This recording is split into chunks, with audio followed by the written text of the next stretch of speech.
9 गुनाह और इनके नुकसानात।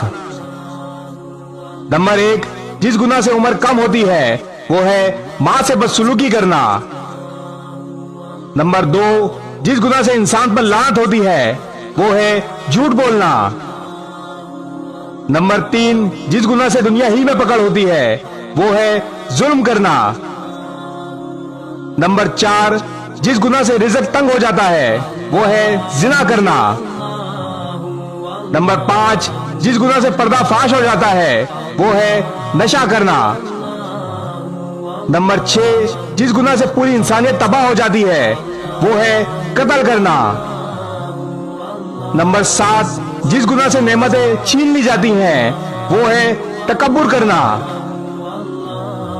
नंबर 8, जिस गुनाह से दुआएं कबूल नहीं होती वो है हराम की कमाई खाना। और नंबर 9, जिस गुनाह से रब नाराज होता है वो है बाप की नाफरमानी करना। अल्लाह ताला हम सबको इन गुनाहों से बचने की तौफीक अता फरमाए, आमीन। इस वीडियो को शेयर जरूर करें, हो सकता है आपके एक शेयर से ये बात किसी के दिल में उतर जाए।